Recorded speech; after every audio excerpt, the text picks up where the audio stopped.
पहला इसमें natural character means acidic है या बेसिक करेक्टर शो करता है ये, तो इसको हम लिटमस टेस्ट करते हैं। ठीक है, इसमें क्या होता है, लिटमस टेस्ट होता है।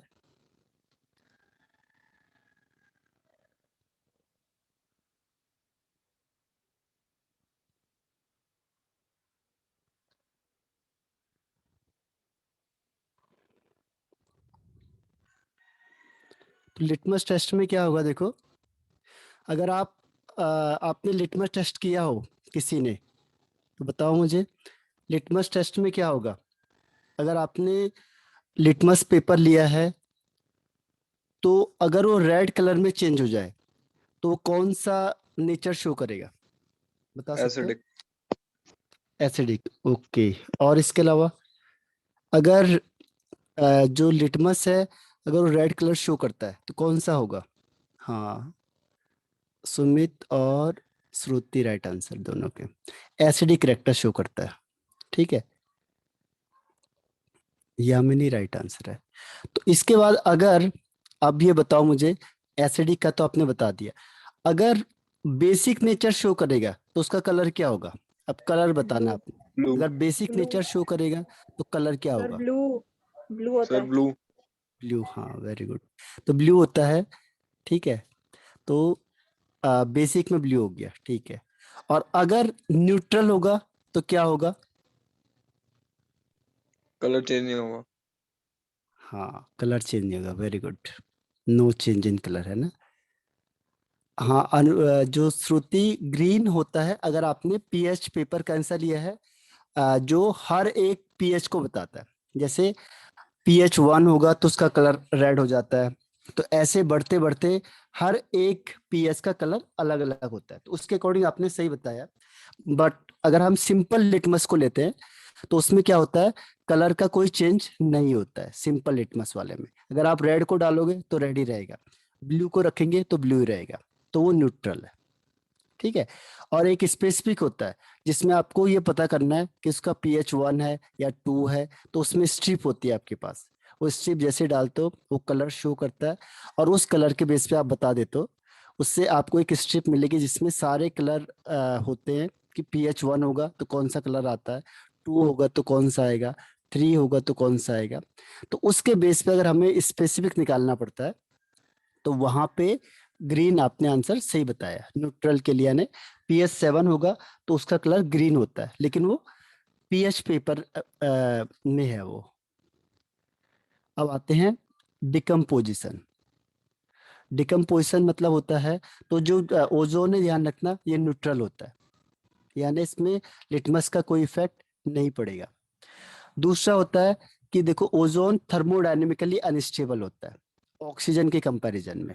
यानी अगर हमने स्टेबिलिटी देंगे तो जो ऑक्सीजन होता है वो ज्यादा स्टेबल होता है, किससे, O3 से। मैंने आपको कहा ना कि जब हम लोग O2 से O3 बना रहे थे तो हमें ज्यादा टेम्परेचर नहीं देना है, क्योंकि जैसे ही टेम्परेचर ज्यादा दोगे तो क्या होगा, O3 टूट के फिर O2 बन जाएगा, तो हमारी जो पूरी मेहनत करी हमने वो सब बेकार हो जाएगी।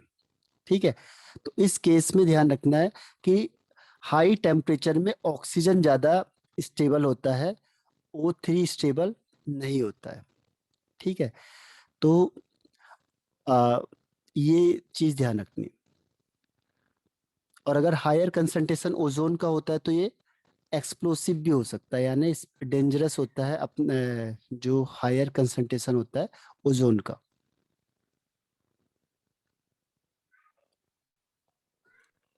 सर हाँ, सर जब कोई चीज डिकम्पोज होती है तब एनर्जी रिलीज नहीं होती उससे।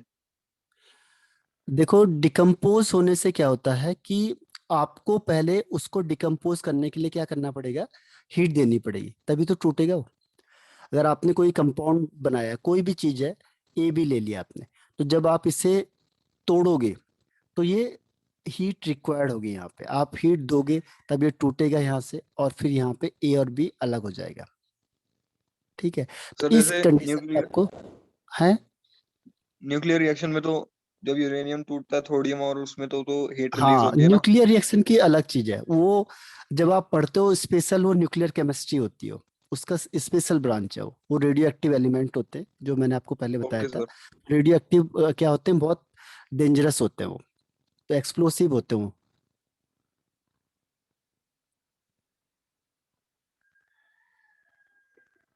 ठीक है, तो ये समझ में आया पहले आपको।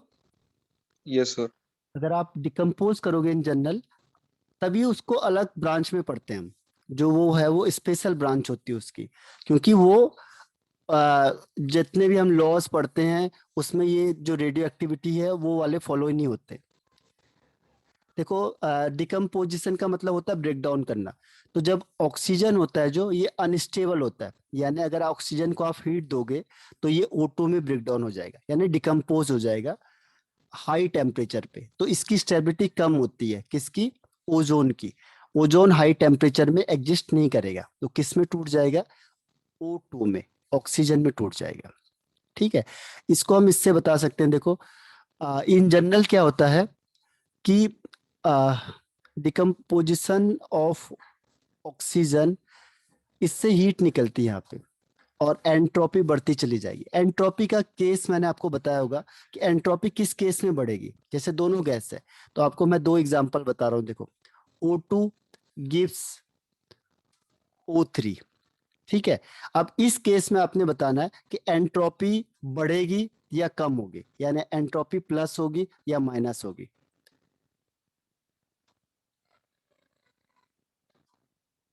बता सकते हो आप? एंट्रोपी जो आपने थर्मोडायनेमिक्स में पढ़ा है, अब यहाँ पे अगर आप देखोगे तो आप ये बता सकते हो कि एंट्रोपी इंक्रीज हो रही है या डिक्रीज हो रही है।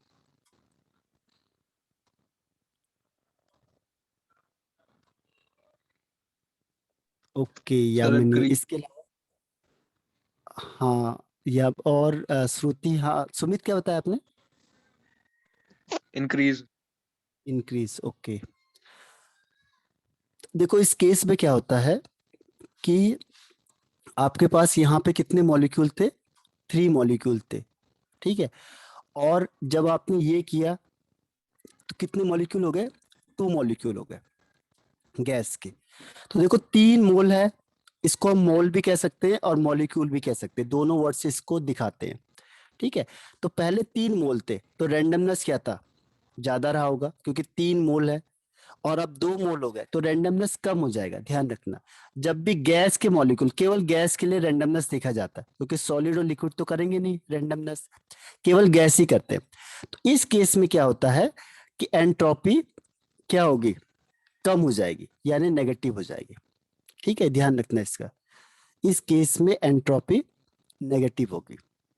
अब इसका अपोजिट कर दो, इसको अपोजिट कर दो। अगर मैंने O3 लिया और इसको डिकम्पोज कर रहा हूं मैं, और क्या हो जाएगा? 2O2 हो जाएगा। अब इस केस में देखो, इस केस में क्या थे? यहाँ पे 2 मॉलिक्यूल थे गैस के, और यहाँ कितने हो गए? 3 मोल हो गए। तो अब नंबर ऑफ मोल्स बढ़ गए, तो एंट्रोपी क्या होगी? एंट्रोपी इंक्रीज हो जाएगी। सॉरी, हाँ, इस केस में एंट्रोपी बढ़ जाएगी, क्योंकि 2 मोल है और 3 मोल हो गए यहाँ पे, तो एंट्रोपी इंक्रीज हो जाएगी, प्लस हो जाएगा। ठीक है,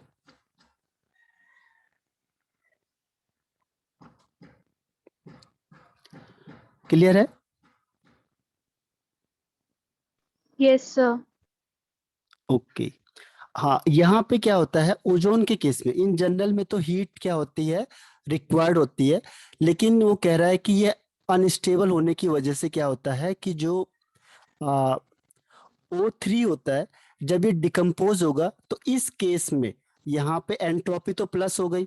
ठीक है, एंट्रोपी तो प्लस है, क्योंकि रैंडमनेस बढ़ रहा है। देखो, पहले 2 मोल थे, अब 3 मोल हो गए, तो ज्यादा से ज्यादा लोग क्या होंगे? रैंडमनेस ज्यादा हो जाएगा, तो एंट्रोपी प्लस में हो जाएगी। और अगर नंबर ऑफ मोल कम होंगे तो एंट्रोपी कम हो जाएगी। लेकिन इस केस में यहाँ पे वो कह रहा है हीट रिलीज होगी, मतलब इन जनरल होती नहीं है, कुछ केस होते हैं ऐसे जिसमें हीट रिलीज होती है, ध्यान रखना। इसमें ये भी है, ओजोन वाला। ठीक है, मैक्सिमम केस है, जैसे 90% केस होगा जिसमें हीट रिक्वायर्ड होती है। केवल 5% ऐसा होगा केस जहां पे हीट रिलीज होगी बस। ठीक है, तो उसमें केस कौन सा है, O3 है, क्योंकि अनस्टेबल होता है तो ये अपने आप ही टूट जाएगा। देखो अनस्टेबल से मैंने आपको क्या कहा, अनस्टेबल होगा तो टिकेगा नहीं ना ये जल्दी से, तो क्या होगा, ये ब्रेक डाउन होगा और यहाँ से हीट रिलीज होगी। तो इसमें डेल एच की वैल्यू नेगेटिव आएगी, यानी हीट रिलीज हो रही है, और एंट्रोपी प्लस आ जाएगा। ठीक है, और यहाँ पे जो डेल जी की वैल्यू है वो नेगेटिव आ जाती है। वो कह रहा है कि अब क्या होगा कि जब ओजोन डिकम्पोज होगा और ऑक्सीजन बनता है, तो ये क्या होता है, क्योंकि अब ज्यादा अमाउंट ऑफ हीट निकल रही है तो ये डेंजरस हो जाता है, डेंजरसली एक्सप्लोसिव हो जाता है। ये कौन, ओजोन। अगर कुछ होंगे कम होंगे तब तो कोई फर्क नहीं पड़ने का, लेकिन अगर बहुत ज्यादा कंसंट्रेशन होगी तो क्या होगा, बहुत ज्यादा हीट निकलेगी, और जब बहुत ज्यादा हीट निकलेगी तो क्या होगा, ये एक्सप्लोसिव हो जाएगा। ठीक है, इन केस ऑफ ओजोन। अब इसमें देखो, देखो स्टार्टिंग में क्या होता है, हीट हमें देनी होती है, क्योंकि कोई भी रिएक्शन होती है जो स्टार्टिंग में आपको पहले हीट देनी होती है, चाहे वो एक्सोथर्मिक रिएक्शन भी हो। ये आपने केमिकल काइनेटिक्स में पढ़ा था, तो केमिकल काइनेटिक्स में यही बताते हैं, जब भी कोई रिएक्शन होगी तो पहले आपने देखा होगा ऐसे जाता है ग्राफ, और फिर ये जाता है, एक एक्सोथर्मिक हो जाता है और एक एंडोथर्मिक हो जाता है। ठीक है, तो इस केस में क्या होता है कि पहले आपको देखो स्टार्ट करने के लिए थोड़ी हीट देनी होती है, फिर यहाँ से हीट निकालेगा या एब्जॉर्ब करेगा। ठीक है, तो इन जनरल ये हम कहाँ से सीखते हैं, केमिकल काइनेटिक्स से, जब आपने ग्राफ बनाया होगा एक्सोथर्मिक का और एंडोथर्मिक का। तो पहले केस में आपको हीट थोड़ी देनी होती है स्टार्टिंग में, फिर यहाँ से हीट रिलीज होगी। तो ये वाली रिएक्शन देखो O3, और इसको 473 केल्विन टेम्परेचर देंगे, और यह कैटलिस्ट यूज करते हैं, आपको बताया था अगर रिएक्शन फास्ट करना है तो हम कैटलिस्ट यूज करेंगे MnO2। ठीक है, या प्लेटिनम या क्यूप्रिक ऑक्साइड। देखो क्यूप्रिक ऑक्साइड और क्यूप्रस ऑक्साइड दो होते हैं, तो क्यूप्रिक में आपको बताना है कि ये कई जगह पे आएगा, देखो इक वाला क्यूप्रिक इक आएगा, तो यहाँ पे ऑक्सीडेशन नंबर ज्यादा होगी या कम होगी, बताओ, मोर या लेस। अगर कहीं पे इक आता है तो उसमें उसकी ऑक्सीडेशन स्टेट ज्यादा होगी या कम होगी, इक में, रिप्लाई करके बताओ मुझे। कहीं पे भी इक आ गया, जैसे मर्क्यूरिक, फेरिक, ऐसे बहुत सारे नाम आएंगे आपके पास, तो आपको ये बताना है कि अगर इक आएगा तो ऑक्सीडेशन नंबर क्या होगा। ओके श्रुति, इसके अलावा ये जनरल वर्ड है, देखो जो जनरल चीजें हैं वो शुरू से लेकर लास्ट तक पूरी केमिस्ट्री में सेम होती है, 11 से 12 तक। तो अगर आपने उसे देख लिया या समझ लिया तो ये कई बार रिपीट होगा तो आप समझ जाओगे। ओके, और इसके अलावा कोई आंसर, यामिनी, श्रुति और सुमित, ओके हेमंत,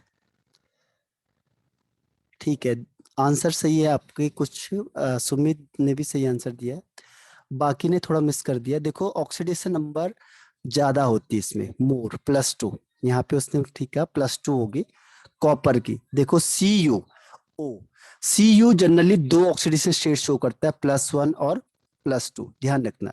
तो ये नाम से ही पता चलेगा आपको, जैसे मैंने कहा आपको क्यूप्रिक ऑक्साइड, तो आपको समझ जाना है कि यहाँ पे जो कॉपर है उसकी ऑक्सीडेशन स्टेट +2 होगी, क्योंकि ज्यादा होगी, ऑक्सीजन की -2 होती है, तो इसका फॉर्मूला क्या बन जाएगा, CuO, क्यूप्रिक ऑक्साइड का।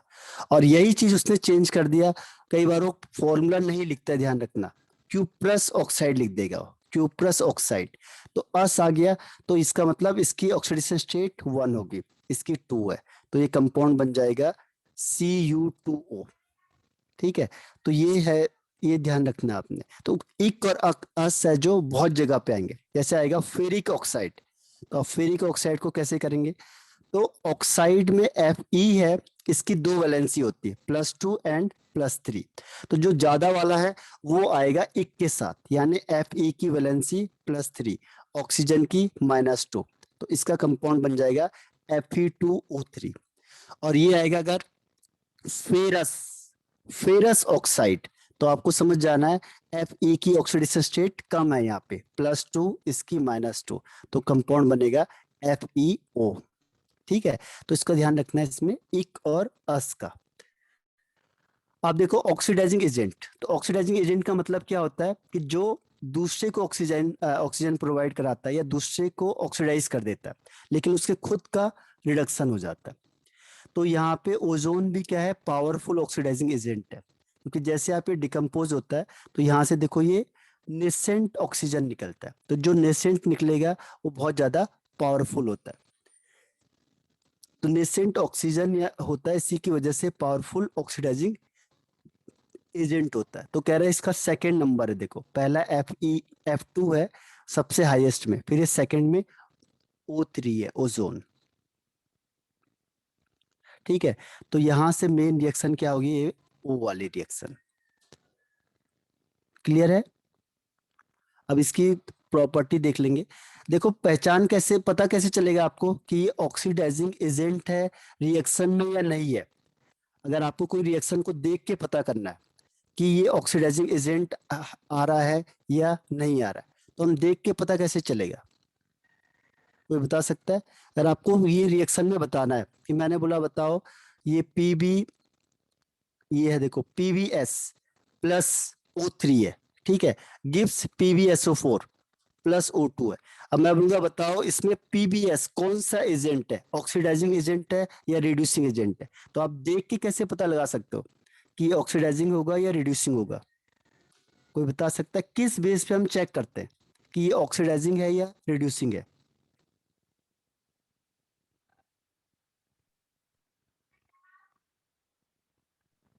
सर PBS हाँ, PbS कौन सा एजेंट होगा? रिड्यूसिंग। Reducing agent, okay. और ये किस बेस पे चेक करेंगे हम? ओके अंबिका, और इसके अलावा कोई आंसर? देखो ये बेसिक है, पी ब्लॉक आपको आ गया तो सारे चैप्टर आपको आ जाएंगे, क्योंकि ये सबका मिक्सचर है। ओके श्रुति, जो इसमें मेन फैक्टर है वो कौन सा होगा, किस बेस पे आप 1 मिनट में बता दोगे कि ये ऑक्सीडाइजिंग एजेंट है या ये रिड्यूसिंग एजेंट है? हाँ हाँ, वो सुमित सही है। और इसके अलावा कोई आंसर? हेमंत, ओके।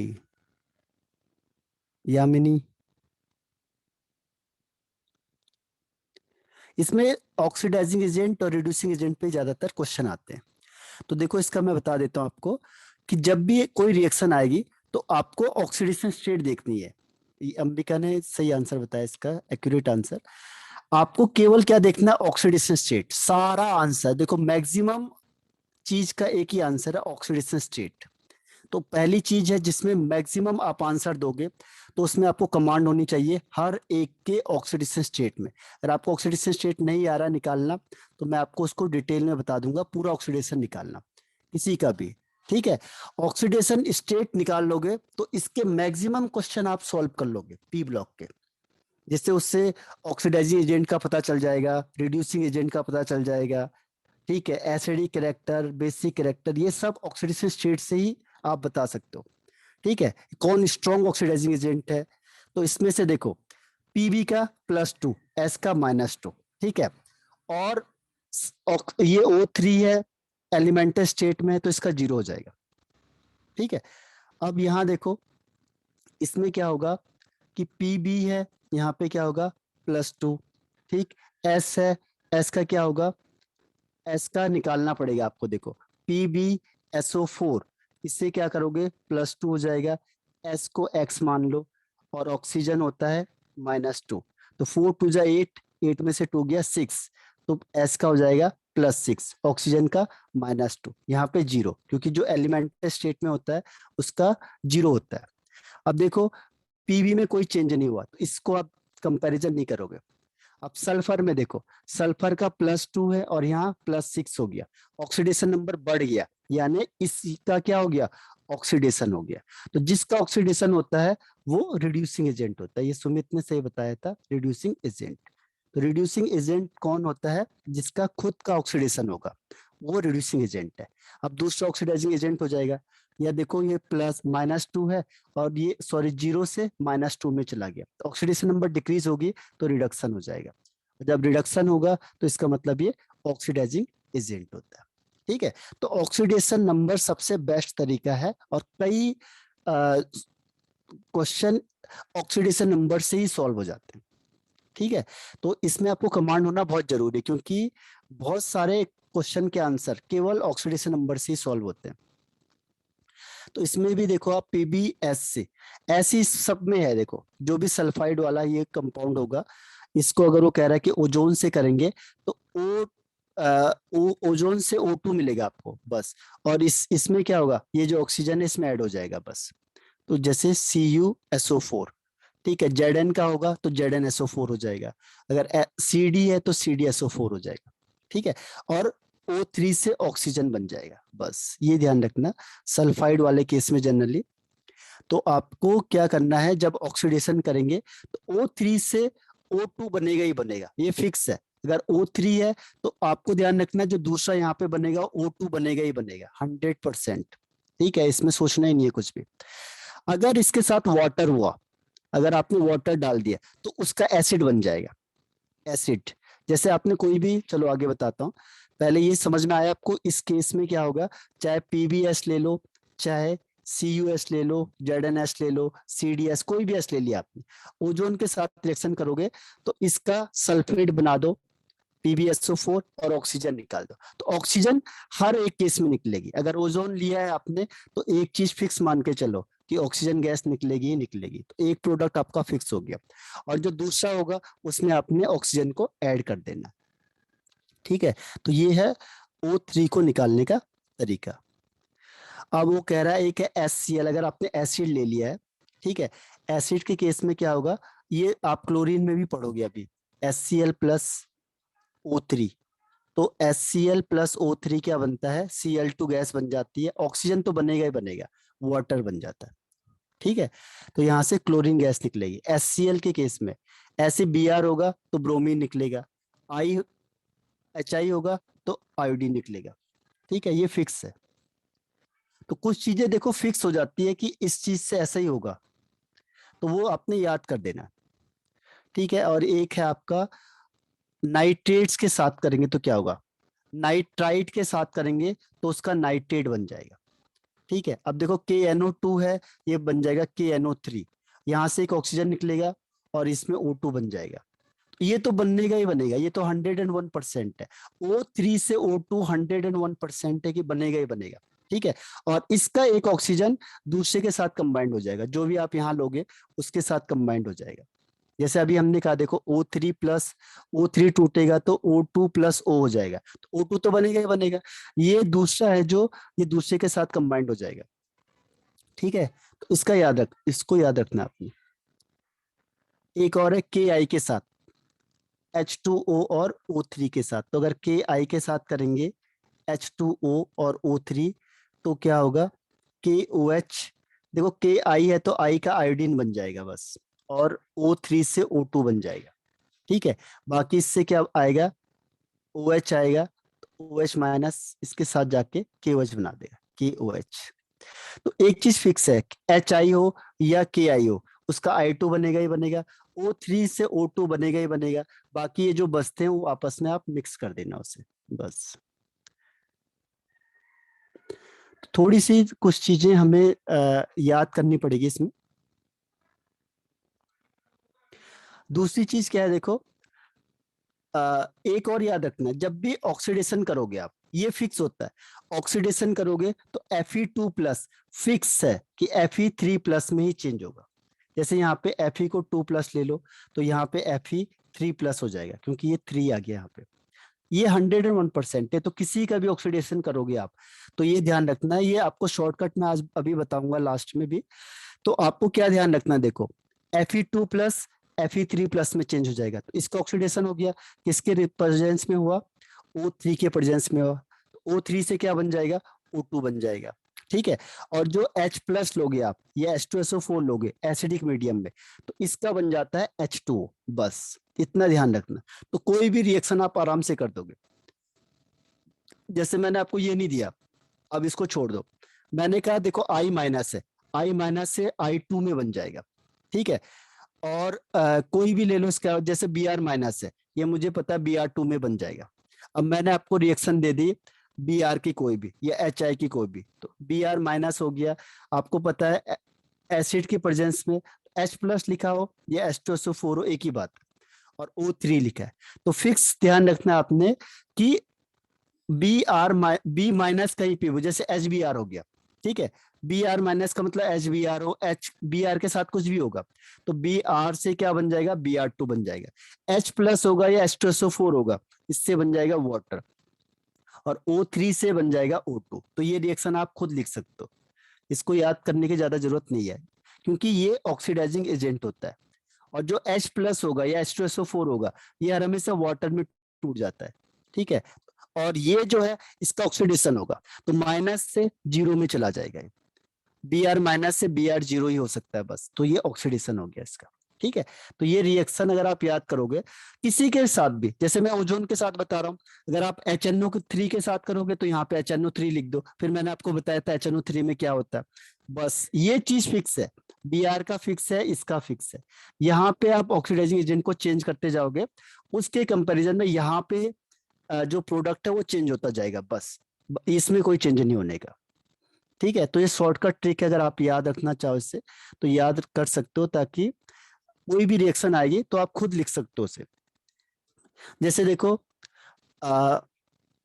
एक और रिएक्शन इसमें दिखाता हूं आपको, ये है जैसे, अब मेन क्या है कि आपको कई बार ये बड़ी रिएक्शन नहीं देता, वो ये दे देगा FeCN का 6, तो इसमें सारा खेल है ऑक्सीडेशन नंबर का। तो इसमें देखो Fe की ऑक्सीडेशन स्टेट कितनी होगी, तो आप निकालो, ये +4 हो गया, ये -6 हो गया, तो ये +2 हो जाएगा, ठीक है। मैंने कहा था आपको अगर +2 है तो किस में चेंज होगा वो, बताओ, +2 किस में चेंज होगा, +3 में। अगर आप इसको चेंज करके ये भी लिख दोगे तो भी गलत आंसर नहीं है, ठीक है, क्योंकि +2 हर हमेशा +3 में ही चेंज होगा, इसके पास कोई ऑप्शन ही नहीं है और, ठीक है। दूसरी चीज क्या है इसमें, O3 है, O3 के पास एक ही ऑप्शन है कि वो O2 में चेंज होगा बस, ठीक है। F2 प्लस F3 प्लस में चेंज होगा, इसमें निकाल के देखो आप, तो ये 3 प्लस होगा इसका। O3 किस में चेंज होगा, O2 में चेंज हो जाएगा, ठीक है। बाकी अगर यहाँ पे H2O दिया हुआ या H प्लस दिया है, H प्लस दिया होगा तो H2O में चेंज हो जाएगा वाटर में, और H2O दिया है आपके पास तो H2O किस में टूट जाता है, ये H प्लस और OH माइनस में। तो जो भी यहाँ से K निकलता है वो KOH के साथ होगा। अगर ये नहीं भी लिखोगे आप, या जो बच रहा है उसको भी ऐड कर दोगे तो भी चल जाएगा। तो दो प्रोडक्ट आपके फिक्स हो गए, और यहाँ पे एसिड होगा तो एसिड में 101% क्या होगा, यहाँ H2O बनेगा, बस इतना ध्यान रखना है इसमें। तो कोई भी रिएक्शन आप खुद भी कर दोगे। जैसे ये है देखो Mn का, अब है K2MnO4। अब इसमें बताओ Mn की ऑक्सीडेशन स्टेट बताओ, अब तो ऑक्सीडेशन स्टेट आपको निकालनी आनी चाहिए। K का आपको पता है +1 होता है, और ऑक्सीजन का पता है -2 होता है, ठीक है। तो दोनों का आपको पता है, तो आप बताओ K2MnO4 में Mn की ऑक्सीडेशन स्टेट कितनी है,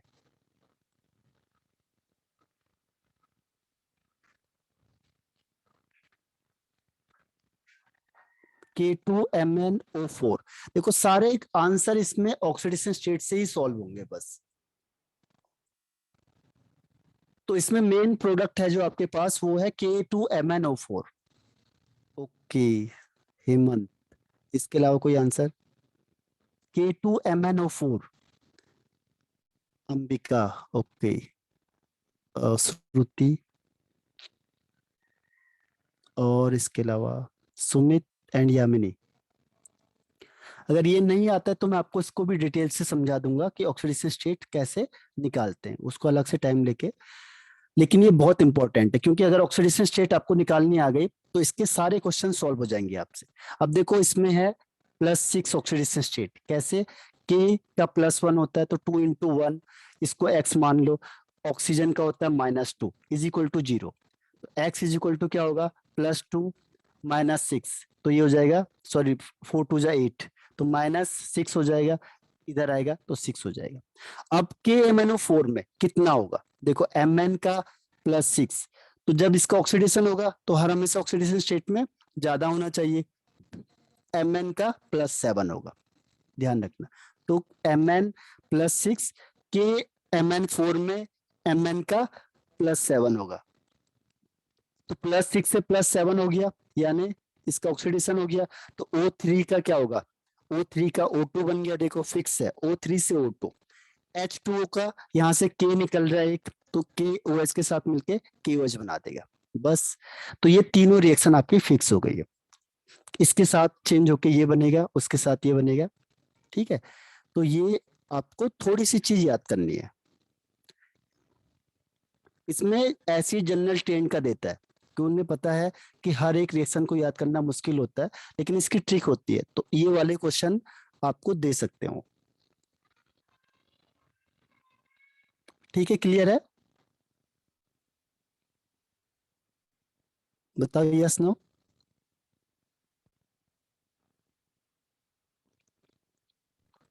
यस सर। ओके, अब देखो नेक्स्ट इसमें आता है, ये थोड़ा डिफरेंट है, पूछा नहीं जाएगा ये ज्यादातर। KOH है, O3 है, देखो O3 का O2 है, O3 से O2 101% है, होता ही होता है। अब ये KOH टूटेगा K प्लस में, OH माइनस में, यहाँ से ये ऑक्सीजन इसको देगा, तो ऑक्सीजन किसके साथ जाएगा, K के साथ जाएगा, ठीक है। तो KO3 बना देता है ये, KO3। और दूसरा इसमें बनाता है H2O,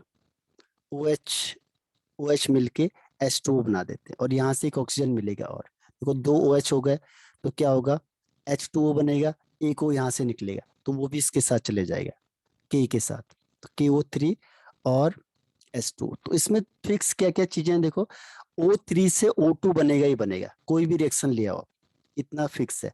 अब ये टूटेगा, तो ये टूटने के बाद क्या होगा, यहाँ से एक ऑक्सीजन मिलेगा माइनस वाला, वो प्लस के साथ कंबाइंड होगा, ठीक है, क्योंकि माइनस है वो प्लस के साथ ही कंबाइंड होता है, ठीक है। तो ये आपको थोड़ा ध्यान रखना है बस। Oxidation of non metal, non metal हो या मेटलॉइड हो, इसमें एक चीज फिक्स है, देखो मैं आपको इसका भी तरीका बता देता हूँ, कि कभी भी अगर आपने ऑक्सीडेशन करना है, जैसे मैंने कहा I2 का ऑक्सीडेशन स्टेट क्या होगा, 0। तो अब जब भी ये कंपाउंड बनाएगा, तो ये हाईएस्ट वाला बनाता है, ठीक है।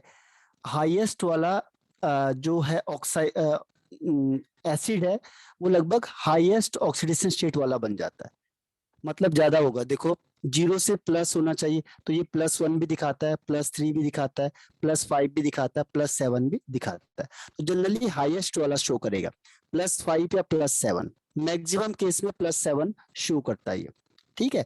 तो ऑक्सीडेशन स्टेट हाईएस्ट वाली शो करेगा जब भी आप इसका ऑक्सीडेशन करोगे। तो देखो I2 है, तो इसमें अगर आप वाटर के साथ मिक्सअप करो, यानी मॉइस्ट है, तो क्या होगा, देखो O3 का O2 बनना फिक्स है, और ये आपस में मिलके एसिड बना देते हैं, बस इसके दो ही प्रोडक्ट बनेंगे, तो ये बनता है HiO3, इसमें +5 ऑक्सीडेशन स्टेट, ठीक है।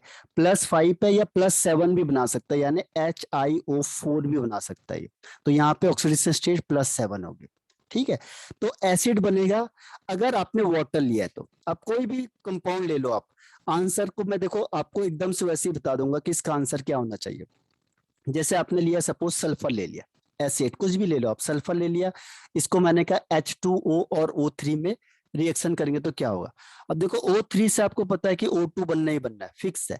अब जब आपने वाटर के साथ इसको नॉन मेटल को करोगे, तो इसका सल्फर का हाईएस्ट ऑक्सीडेशन स्टेट होता है +6, ठीक है।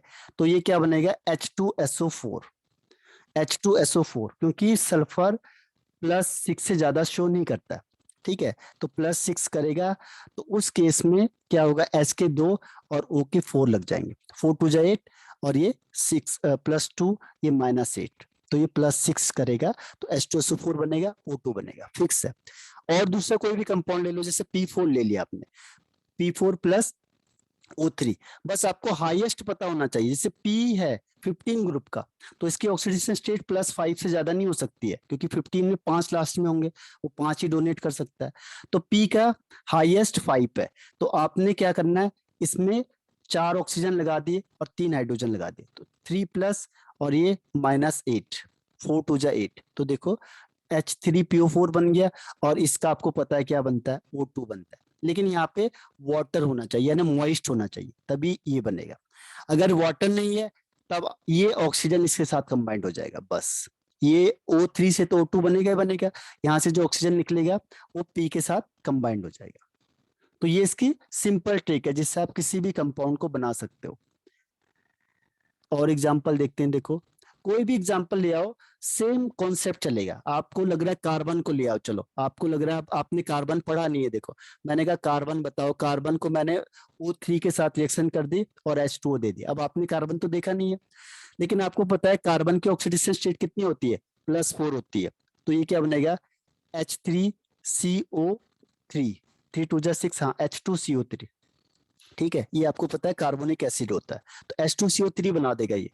और ये दोनों मिलके, कौन, कार्बन और वाटर मिलके, और यहाँ से ऑक्सीजन मिलेगा इसे, और ये O3 से क्या बना देगा, O2 बना देगा। तो ये इसकी जनरल रिएक्शन हो जाएगी, ठीक है। अब यहाँ पे कार्बन की ऑक्सीडेशन स्टेट 0 है और यहाँ +4 हो गए, यानी इसका ऑक्सीडेशन हो गया तो इसका रिडक्शन हो जाएगा। तो ये रिड्यूसिंग एजेंट का काम करता है। तो ये थोड़ी ट्रिक है जो आप अगर याद रखते हो, और सारा कॉन्सेप्ट किसका है, ऑक्सीडेशन स्टेट का, इसीलिए ये आना चाहिए। मेटलॉइड के साथ भी वही केस है, देखो मेटलॉइड है जैसे आर्सेनिक है। अब आपको पता है आर्सेनिक कौन से ग्रुप का है, 15 ग्रुप का मेंबर है। 15 ग्रुप के मेंबर का मतलब होता है +5 ऑक्सीडेशन स्टेट मैक्सिमम है, ठीक है। तो आपने क्या किया, आर्सेनिक लिया, O3 लिया, H2 ले लिया। आपको पता है O3 से तो फिक्स है कि O2 बनेगा ही बनेगा, ये तो 100% है। अब ये दोनों मिलके क्या बनाएंगे, तो ये +5 ऑक्सीडेशन स्टेट हो गई। ऑक्सीजन को 4 कर दो, 4 2 जा 8, हाइड्रोजन 3 लग जाएगा, तो H3S